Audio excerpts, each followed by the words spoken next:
Assalamualaikum warahmatullahi wabarakatuh. A'udzu billahi minasyaitonir rajim. Bismillahirrahmanirrahim. Syahrul Ramadan alladzi unzila fihi al-Qur'anu hudan lin-nasi wa bayyinatin minal huda wal furqan. Asyhadu an la ilaha illallah wahdahu la syarika lah. Asyhadu anna Muhammadan abduhu wa rasuluhu la nabiyya ba'dah. Allahumma sholli wa sallim wa barik ala sayyidina maulana Muhammadin wa ala alihi wa sahbihi wa maulana. Amma ba'd. Kaum muslimin, muslimat, shaimin, shaimat, para pemirsa channel HMP Media yang dimuliakan Allah Subhanahu wa taala. Berjumpa lagi dalam kajian Ramadan. Kajian kali ini menindaklanjuti kajian sebelumnya, yakni tentang pintu-pintu khusus kita bisa masuk ke surga dengan amaliyah khusus. Sebagaimana pintu bagi mereka yang tekun berpuasa, sudah disiapkan pintu khusus untuk masuk surga yang disebut dengan pintu Ar-Rayyan. Maka sesuai dengan kajian sebelumnya, apakah ada pintu-pintu khusus yang lain untuk ibadah yang lain? Mari kita kaji sebuah hadis Rasulullah Shallallahu Alaihi Wasallam. Man kana min ahli shalah du'ya min babis shalah, wa man kana min ahli jihad du'ya min babil jihad, wa man kana min ahli siyam du'ya min babir rayyan, wa man kana min ahli sadaqah du'ya min babis sadaqah. Faqala Abu Bakr radhiyallahu anhu, fahal yud'a ahadun min tilkal abwab kulliha? Qala na'am wa arju an takuna minhum. Rawahul Bukhari wa Muslim. Hadis ini bermakna, barang siapa ahli sholat, dia dipanggil dari pintu sholat nanti di surga. Barang siapa ahli jihad, maka dia dipanggil dari pintu jihad. Barang siapa yang ahli puasa, dia dipanggil dari pintu Rayyan. Barang siapa ahli sedekah, dia dipanggil dari pintu sedekah. Abu Bakar bertanya kepada Rasul sallallahu alaihi wasallam, "Ya Rasulullah, tidak adakah seorang yang diseru dari segala jenis pintu-pintu tersebut?"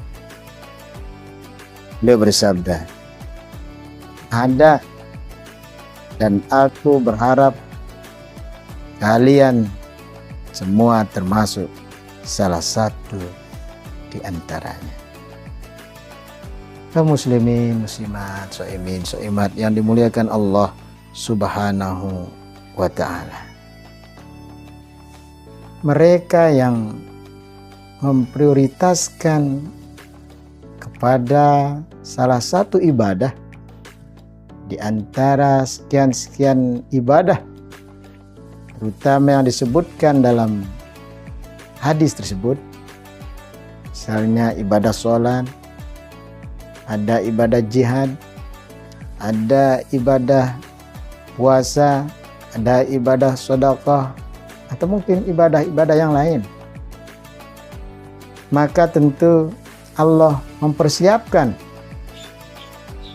jalur khusus untuk memasuki surganya sesuai dengan ibadah yang mereka prioritaskan, yang memiliki baik kuantitas maupun kualitas terhadap ibadah tersebut.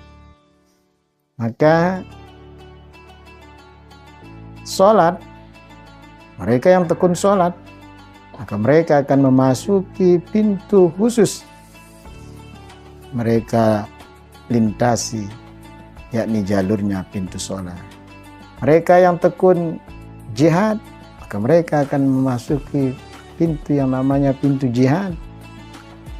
Mereka yang tekun sedekah, maka mereka akan dipanggil melalui pintu yang namanya pintu sedekah atau pintu-pintu yang lain.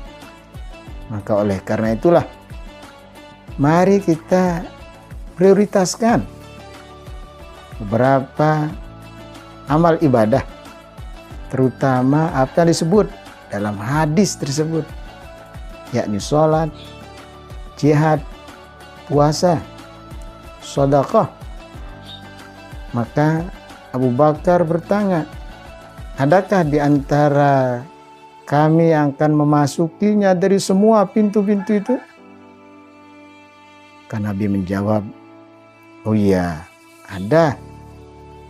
Dan mudah-mudahan di antara kita ada yang masuk surga melalui semua pintu surga.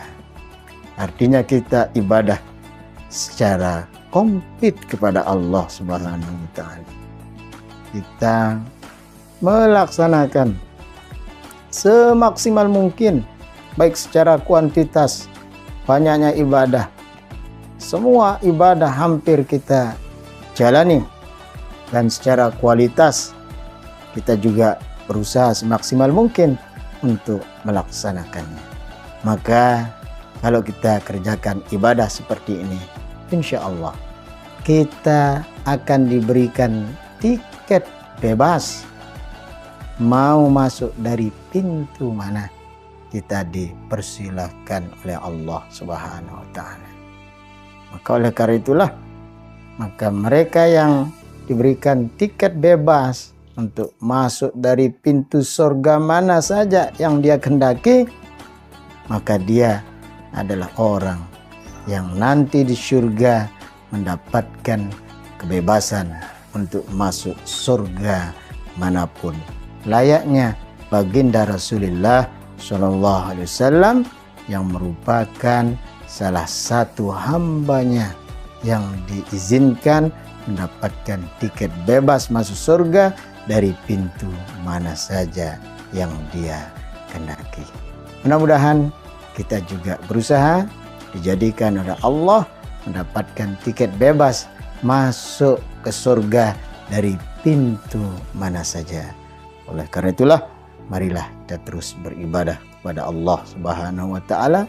Kita berusaha semaksimal mungkin untuk berusaha meningkatkan kuantitas, kualitas ibadah kita, tak terkecuali ibadah puasa di bulan suci Ramadan tahun ini.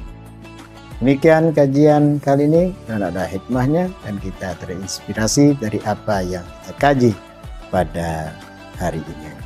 Kurang lebihnya mohon maaf, hadanallah ila sabilil muttaqin ila daril falah wal muwafiq ila aqwamit thoriq. Assalamualaikum warahmatullahi wabarakatuh.